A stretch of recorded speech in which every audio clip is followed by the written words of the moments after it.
Oh, wow. That became a tilt. Ladies and gentlemen, welcome back to the channel. Today I'm coming at you with another mad scientist disc alteration video. And unlike last week with some of those, especially the rope disc, and it works every time, no matter, didn't exactly pan out, and today's objective is to have one that we can actually put to the test and see if we can get some results. Today's guinea pig is this old Kristen Tartar Pure. It's from the Trilogy Challenge, and for some reason this thing is just super beat in and extremely warped.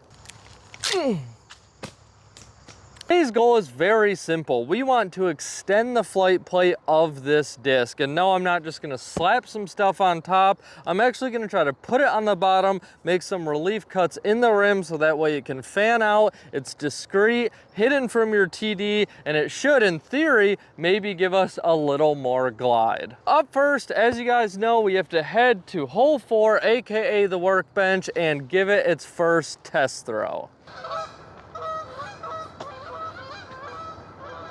The geese are getting after it this morning. Absolutely getting after it. Here's gonna be our first test.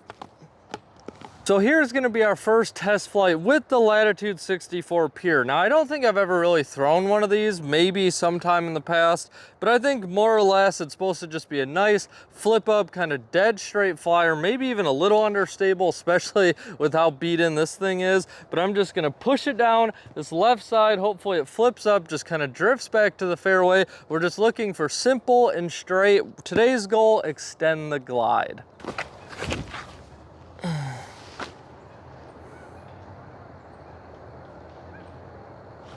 You know, that flew perfectly. I just let it go late.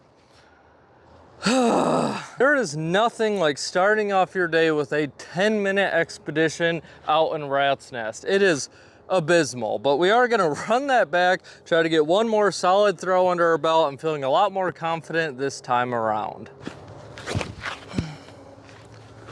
Oh yeah, dead straight. All right, that's what we're looking for. Plenty of glide on that throw, honestly, but it's a good starting point. Now, like normal, when we start off these experiments, I'm gonna start by marking our 4 corners on the disc. And then from there, I'm gonna go 3/4 of an inch on each side of our mark, which should give us 1.5 inches of solid flight plate. And then I'm gonna cut out in between. Well, it looks like our inside diameter is about 23.5 inches. Now, I'm not going for absolute perfection here, so then if we cut that in half, it should bring us to 11 3/4.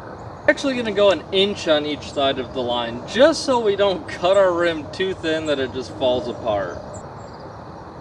So now that we have this all marked out, I'm gonna try to make a cut from this flight plate out the side of the rim over here, and then we are gonna take our rivets, put some spare parts flight plate, rivet it on here, and then that way we should be able to swing it out of this side of the disc. I'm not actually cutting out the rim of the disc. I mean, it kind of works. Like, it's kind of working. Not great, but kind of.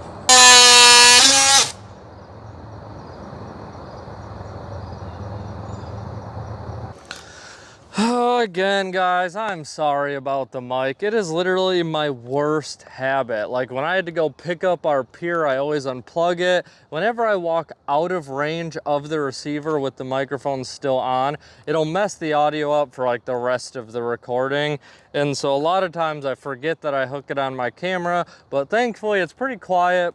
Facing the mic, the audio should be okay.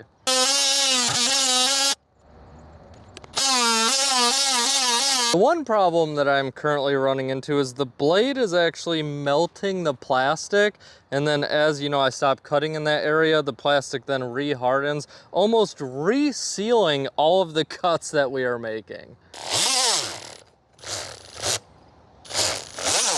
Here is one of our spare parts flight plate. Shout out to the Dynamic Disc Trespass.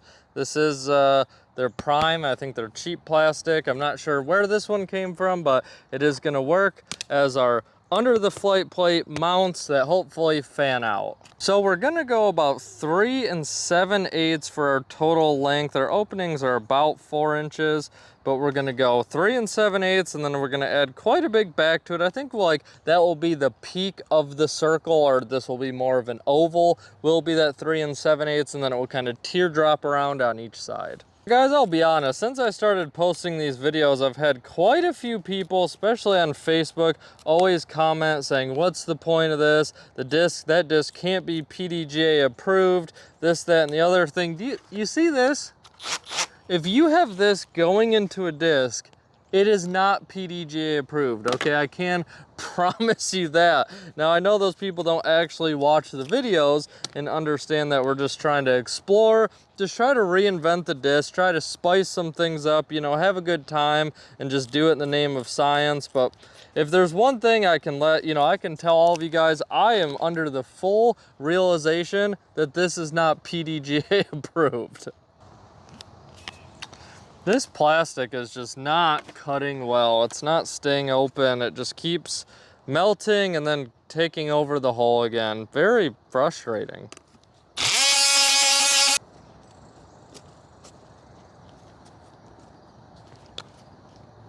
You know, it's a lot smaller than I envisioned. I don't think that's gonna make much of a flight difference. That is tiny. I don't know, I need these things to be way different. Way different. They're so little. That's not gonna do anything now, is it? I did bring 2 backup discs for extra flight plates in case, any of this goes south, which, I don't know, that's not gonna cut it. It's not gonna cut it. So I'm gonna try to see if I can make these much bigger, but I will burn up a lot more, spare parts. That's like almost a whole flight plate, so I don't know. I'm gonna try this one, see how it does, and we'll go from there.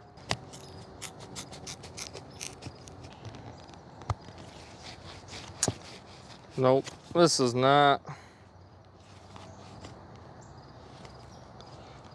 working at all. That's a little better. It's not great, is it? Well, we're gonna try it anyway. I mean, it's good enough. It's a lot better than this.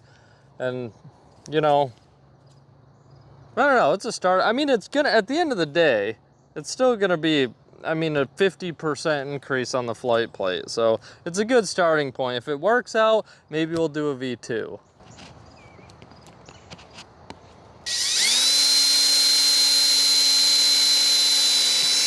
And by the way, I did listen to you guys. A lot of you were commenting, put little pieces of aluminum on each side. Well, I think you said the outside, but I'm gonna do it on each side of the rivet, and that should help it hold in place. I don't think that helped.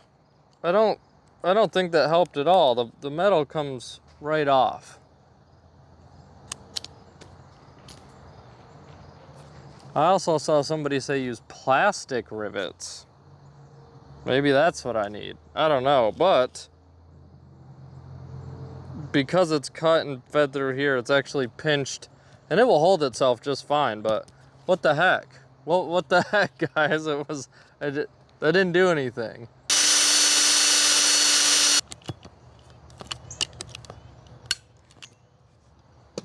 And bam, just like that, we can activate the wings. And then therefore, hopefully, making the disc, this is horrible. This is horrible. This did not work at all. It did not work at all. I mean, it's horrible. This is so much worse than I would have ever imagined. But I mean, we've made it this far. I guarantee we're gonna find some way to justify all this hard work. Hopefully it just flies different. Oh guys, I think it's finally time we put what could be our worst creation of all time up to the test. Now, I will say the fold out mechanism works. It's a solid 4 out of 10. I would give it a solid 4 out of 10 on a good day. You know, sometimes you got to kind of muscle it a little bit, but anyway, they do open, they do function. Now, we're gonna see if it flies different. And I think honestly, we've deformed the flight plate so much that it's just going to fly different. Is this gonna add glide? I don't think so. I think this is truly the worst. Well, let's just put it to the test. Before I completely rip this thing apart, let's see if anything happens. Oh, wow. That became a tilt. That actually became a tilt. That was insane. Like, I even tried to throw on a little bit of an ante because I knew we added so much weight, but that thing, that was insane. Now, I will try to throw it again if it's still in one piece, and I'm gonna throw it on a crazy Anheuser and see if we can mitigate any of that. That was nuts. Now, the interesting thing with this disc is, you know, the blade, these pieces of flight plate are definitely thicker than the blade on my multi-tool. So we have created a puddle top, and puddle tops generally are more stable. So I don't know if creating the puddle top, I don't think it had that much stability. We added weight, which adds stability, but that's extreme.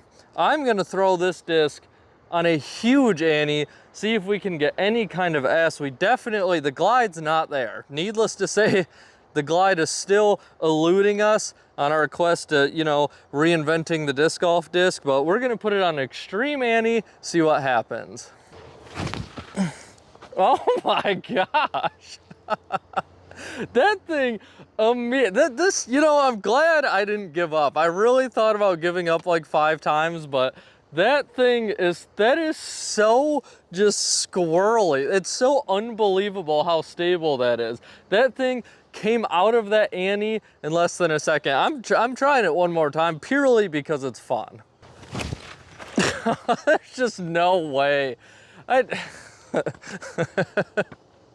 don't, it's so foreign that it just feels fake. Like, it's so unbelievably overstable. Like, I'm really trying. That thing is on such an angle when I let it go, and it flips out of that in like 2 feet.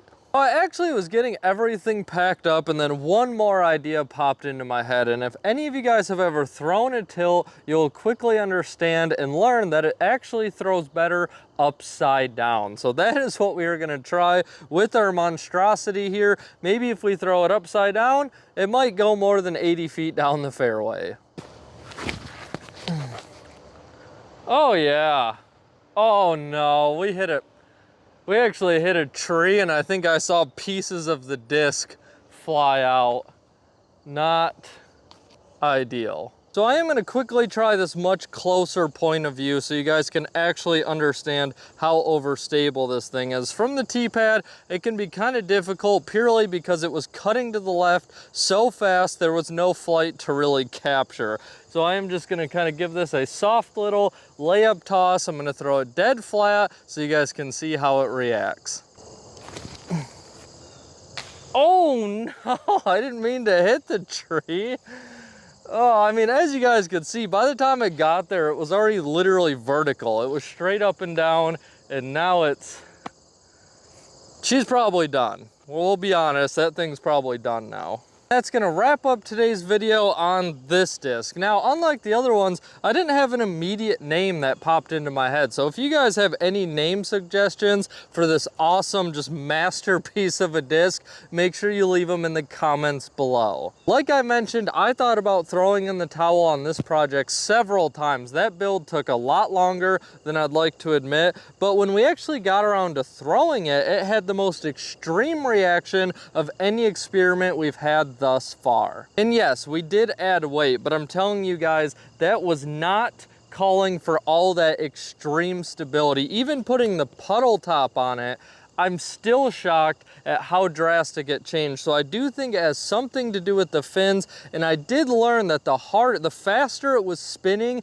the more overstable it got. If you give it a really soft toss, it doesn't really do much, but when you start cranking the RPMs, it gets over as fast as faster than any disc I've ever seen or thrown. I hope you guys enjoyed today's video. Now it's your turn to go toss some plastic.